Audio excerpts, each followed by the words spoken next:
हम ये अक्सर कहते हैं कि कुछ होगा कर्मों का फल होगा, पिछले जन्म के कुछ कर्म होंगे हमारे जी। अब मेरा ऐसा मानना है कि जब आदमी की मृत्यु हुई तो शरीर को तो जला दिया जी। और वो जो आत्मा थी वो हमने ये भी सुना ही है। मैं अज्ञानता वाली बात कर रहा हूँ बिल्कुल, मतलब मेरे को आप पता है, मुझे आप कहने वाले हो तुम अखंड अज्ञानी हो। नहीं नहीं, ये असली में ज्ञान निकलता ही इसी में है, सनातन तो इसी में है, प्रश्न और उत्तरी में ही। तो अब वो आत्मा जो थी वो निकल के कहीं और चली गई, क्योंकि हमने गीता से लेके सब में मतलब फिर वही टीवी नॉलेज है कि आत्मा नाशवान है, वो एक शरीर छोड़ के दूसरे में चली जाती है। अब शरीर हमने यहीं जला दिया, आत्मा कहीं और चली गई। अब आज अगर मैं परेशान हूं तो मुझसे कहा जाता है भाई पिछले जन्म के कोई कर्म होंगे, तो पिछले जन्म की सजा मुझे वहीं क्यों नहीं मिल गई? मुझे ये कैरी फॉरवर्ड का सिस्टम क्यों है? मतलब वाई इट इज, इस जन्म में मैं अच्छा कर रहा हूं लेकिन मुझे पिछले जन्म के कर्म मिल रहे हैं बुरे, तो मुझे इस जन्म की अच्छाई की फल तब मिलेंगे या तब भी मुझे ये कैरी फॉरवर्ड वाला सिस्टम है? या ये सिर्फ कहने की बातें चलायमान है कि भैया ये ऐसे कह दिया जाता है, लेकिन मतलब ये आप समझ रहे हैं ना मेरा सवाल क्या है? मैं आपका सवाल समझ रहा हूँ। ये असल में सांख्य है। जब आप बहुत गहराई की बातें करते हो तो सांख्य एक हमारे यहाँ ग्रंथों में इतना इतना रिच है, हम अपनी संस्कृति में इतने ग्रंथ हैं हमारे यहाँ।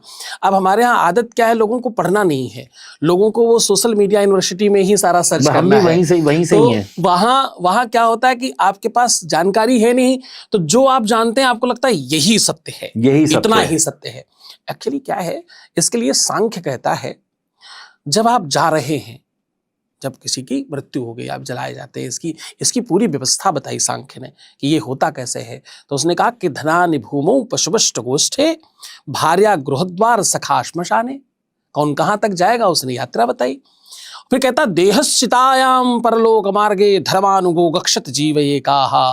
बोले एक चीज साथ जाती है, शरीर तो छूट जाएगा लेकिन एक चीज तुम्हारे साथ जाएगी। बोले क्या? बोले धर्मानुगो गक्षत जीव एकाहा। उस जीव के साथ उसका किया हुआ धर्म और उसका किया हुआ कर्म उसके साथ जाता है। अकाउंट कभी भी बंद नहीं होता, उसी अकाउंट पर आपका काम सदैव ही होगा। आप कहीं ही चले जाएं, किसी भी स्थिति में चले जाएं, क्योंकि शरीर एक कपड़ा ही तो है, मात्र उतना ही परिवर्तित होता है। आप हम लोग कितनी बार फ्लाइट लेते हैं, बीच में लेओवर होता है, दूसरी फ्लाइट हमें मिल जाती है, पर वो ये थोड़ी कहती भैया तुम तो दिल्ली से चले थे, चलो फिर से दिल्ली चलो, फिर से तुम्हारा दिल्ली से शुरू करेंगे। वो कहती है यहां तक यात्रा आपने कंप्लीट कर ली है, अब यहां से मैं आपको आगे लेकर के चलती हूं। तो ये बिल्कुल वैसी ही यात्रा का प्रबंध है। एक ही अकाउंट पर आपके 7 जन्मों का लेखा जोखा होता है। आप बार बार पुनरपि जननम पुनरपि मरणम पुनरपि जननी जठरे शयनम, बार बार आप पेट में आते, आप जन्म लेते और आप आगे बढ़ते, अपने कर्मों के आधार पर फल पाते हैं। तो कर्मावली तो हर बार सुनिश्चित होती है। आप कितनी देर में कितना भोग कर पाएंगे ये तो समय काल बताता है। आप भोग लिए बहुत अच्छा, नहीं भोगेंगे अगली बार आपको फिर कैरी फॉरवर्ड होगा।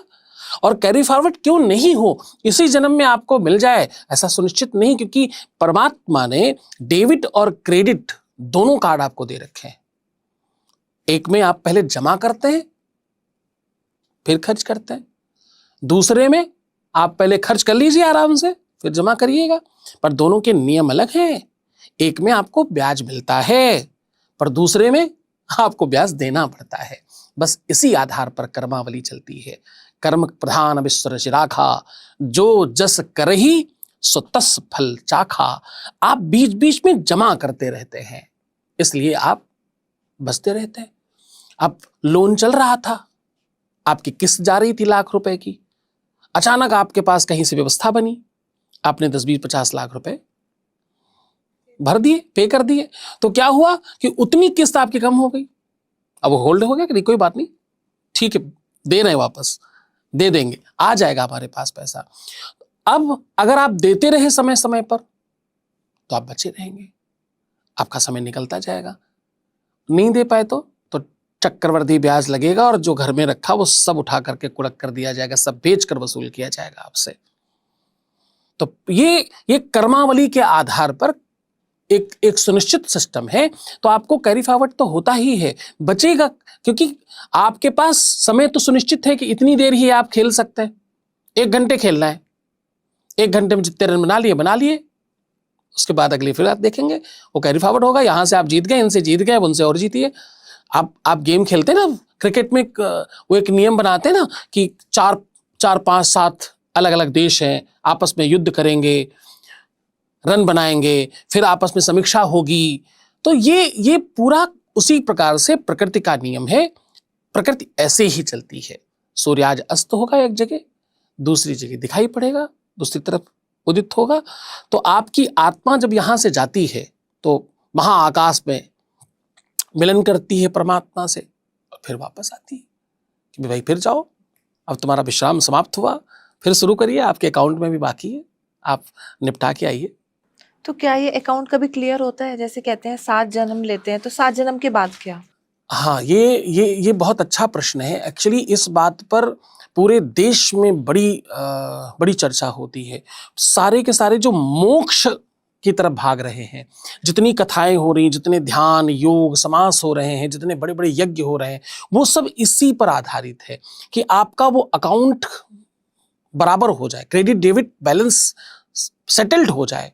बस उसी भर के लिए सारे प्रयत्न हैं कि जितना आप धर्म देखते हैं, जितना भी आप सत्कर्म देखते हैं, आप जितना ये प्रयास देखते हैं, तीर्थों पर जाना, मंदिरों में जाना, श्रेष्ठ काम करने, लोगों की मदद करना, धर्मशाले बनवाना, अनाथ आश्रम बनवाना, हॉस्पिटल खुलवाना, फ्री स्कूल खुलवाना, ये सब उसी अकाउंटिंग की व्यवस्था को मजबूत करने के लिए करते हैं लोग कि आज मेरे पास ताकत आई है, ज़्यादा से ज़्यादा करो, न जाने कितना बाकी पड़ा है, अधिक से अधिक जमा कर दो।